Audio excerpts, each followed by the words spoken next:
Take yourself back to the early 1990s, the glory days of the home video store, the glory days of the local video store, before Blockbuster killed them all, and before, in the ultimate twist ending, Netflix wiped them from existence. It may have been a video store or a dark alley.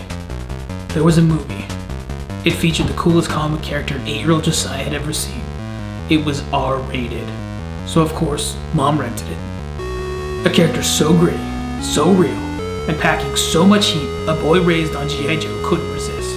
It was The Punisher. Remember, it is an R-rated movie, so the little ones should cover their eyes. Also, cover them from cat-firing toys. Just a bit of global context, and by global, I mean the Marvel Universe. Maybe I should say intergalactic context? In 1986, New World Entertainment acquired Marvel Comics.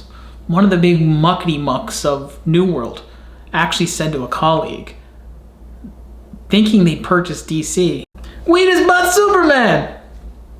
Like Michael Scott doing voices.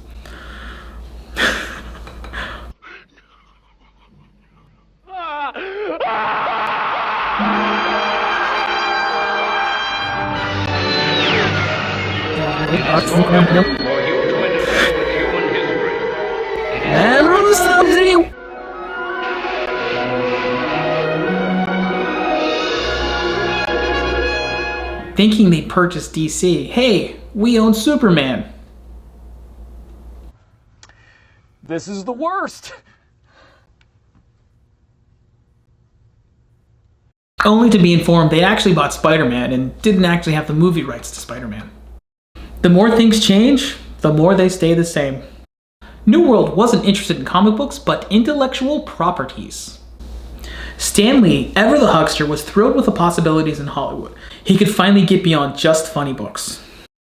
Stan had already been in Hollywood for years, and his main involvement with Marvel was actually about getting television shows and movies made. While some TV shows were made, only The Incredible Hulk could be considered a real success. Success, or frankly even failure at the movies, hadn't happened at all. They didn't even have a chance to fail. But Stan was sure, with New World, it was gonna happen. Well, hopefully success would happen, but it was gonna happen theatrically.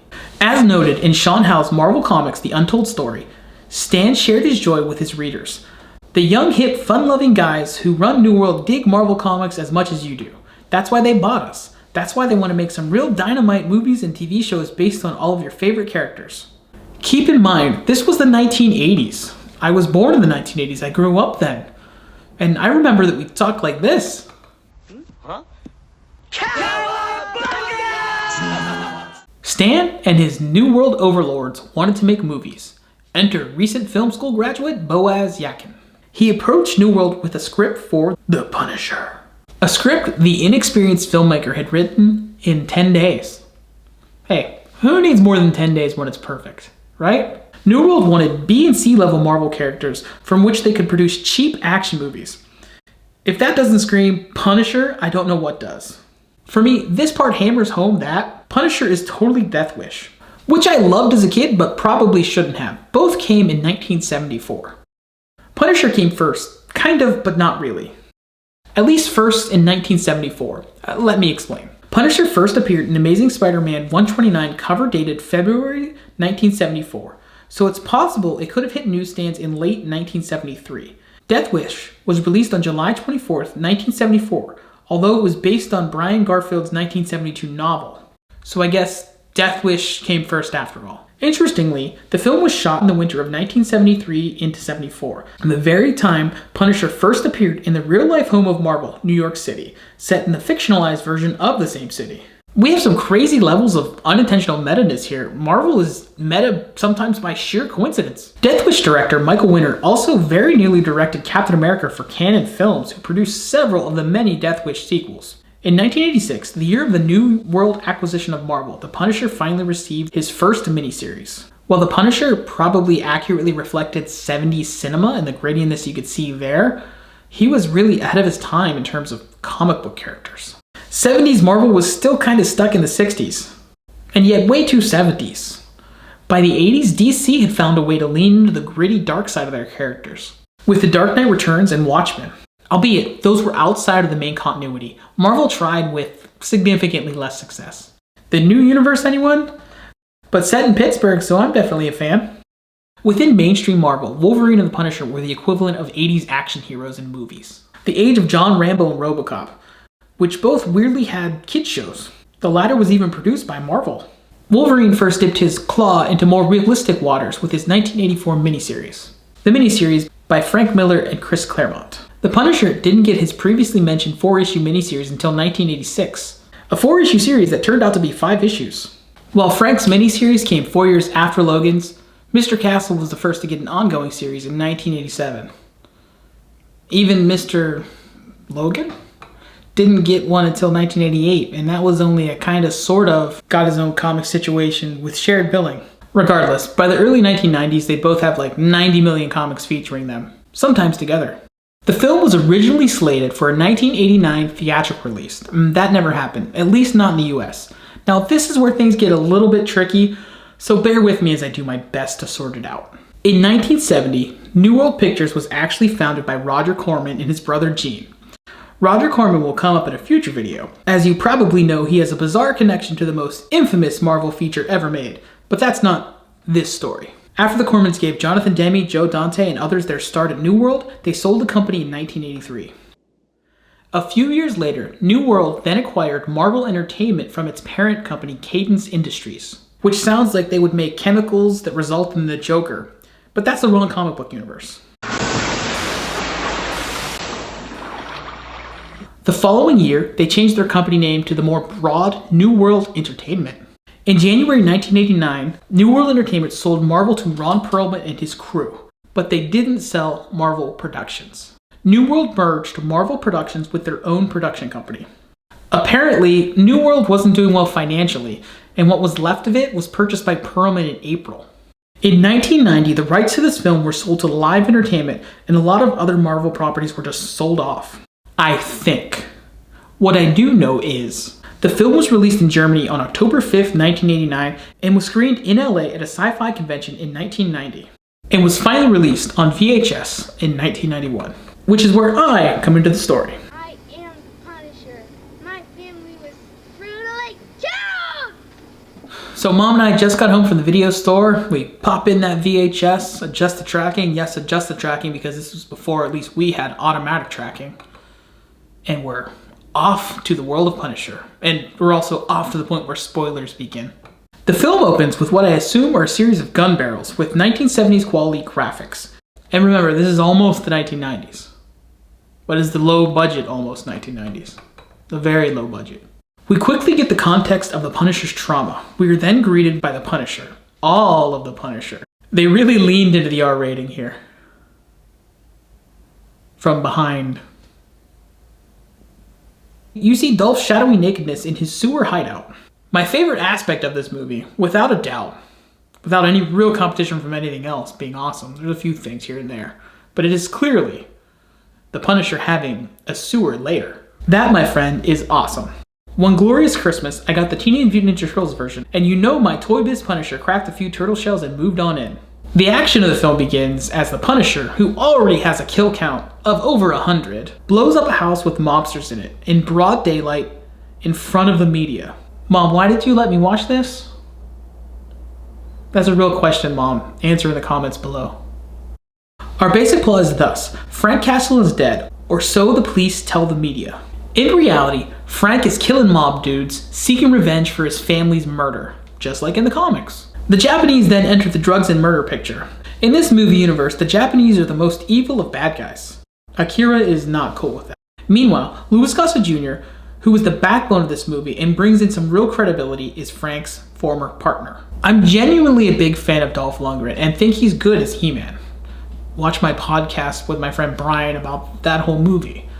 However, he doesn't really bring the credibility to play an Italian-American New Yorker. Louis Gossett Jr. knows Frank is out there, and with his new lady partner, sets out to find him. It was my first assignment, plain clothes. I was the hooker. Oh, right. She's full of gumption, so she'll definitely find Frank and probably fall in love with him. I seriously don't remember if she does.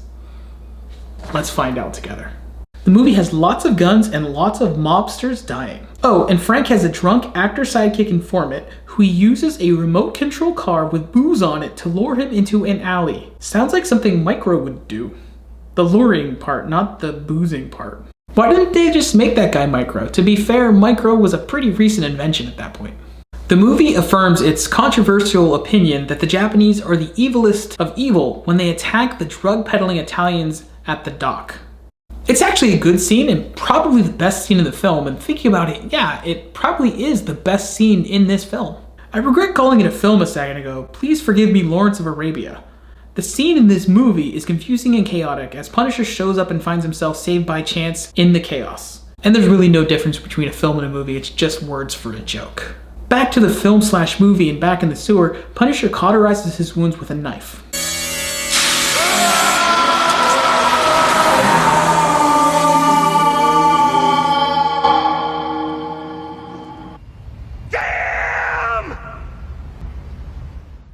Reverting to my childhood self, I can't help but be impressed by that. This wooden knife, my dad made for me as a kid, and I'm sure I imagine myself cauterizing all kinds of wounds with this thing. It's wooden, so it won't cut. Dolph does look like a deeply wounded soul with those dark sunken eyes, but the hair dye doesn't help, and frankly, I think Dolph's more charming than this. Just watch He-Man. By the way, how was Dolph Lundgren? Two icons of my childhood, of all people. Good for you, Dolph, but really? Ivan Drago? I love him as He-Man, and even now when I rewatch it. However, his lack of acting chops, at least in this point of his career, hurt the potential of the deeply wounded soul that is the Punisher. Returning to the plot, Punisher is confronted by the reality of his kill spree opening the door for the Japanese to come in and kidnap the Italian mobsters' kids. Shades of Joker and the Mob in The Dark Knight. I think Christopher Nolan watched himself some Punisher. Here we have a strong idea that just falls flat. The execution just isn't there. I mean, there's a lot of execution, but not the execution cinematically in this film. Also, a lot of this movie is cops talking or mobsters talking. I want more Punisher. In my favorite moment of the movie, maybe any movie ever, the mobster's kid gets tossed across the room. There is this weird circus-themed strip club that gets shot up. Then there's a shootout at Coney Island, which is actually pretty cool.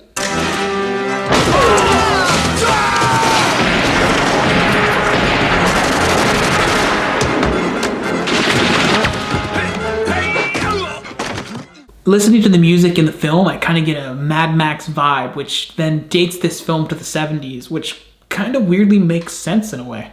The subtle racism of the film becomes less subtle as the film goes on. The Italians are bad, but they have their limits. The Japanese, they're so super evil, they'll do anything to control drugs or whatever it is evil mobsters do. Anything.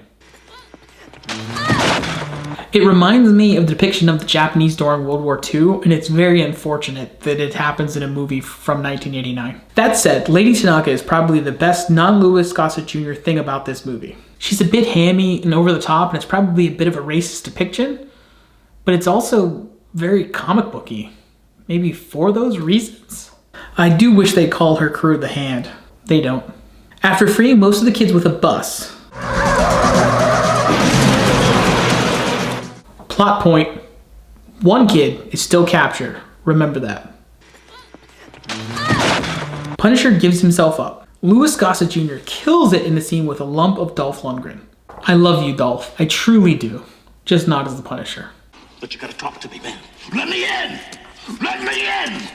My family too, right? They were my family too. Now let me in, goddamn. Let me in! In a totally non-cliche scene, they are transferring Punisher when his armored car gets attacked. In a decent twist, it turns out it's the Italians. So the big team up is the annoying mob guy and Punisher to save the remaining plot point. Throw that kid across the room. I just realized that Punisher is always covered in dust and never has his iconic skull, other than some super cool knives. Why not use some of that dust to have some skull action going on here in his chest? The movie doesn't do that.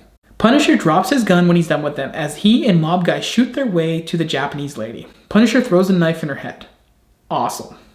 Wait, it isn't a skull knife? Not awesome. Also, Dad, if you're watching, at least Mom, tell Dad, can you ask him if he can carve a skull in this? Punisher and Mob Guy have the lamest fight of the movie, and the kid goes road to perdition and threatens to kill the Punisher. Punisher tells the boy to be a good man or he'll kill him.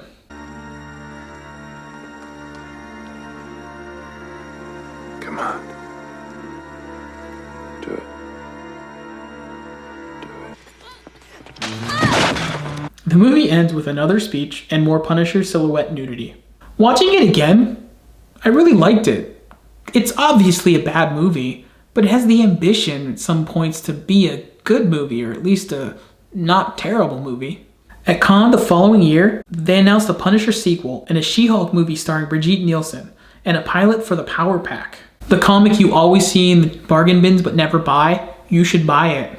Also, they actually made that pilot. It's the only thing that got made out of those three. It never went anywhere, but it went further than the other two. At the time, I only read Power Pack issues that were part of the Inferno crossover of the X-Men. Believe it or not, they actually filmed it, but didn't sell the thing. I wonder why. Now, we all know that Punisher 2 never happened, and She-Hulk certainly didn't happen. Otherwise, I'd be doing 3 more reviews of Marvel movies. But as of right now, I only have 1 more early 90s Marvel movie to look at.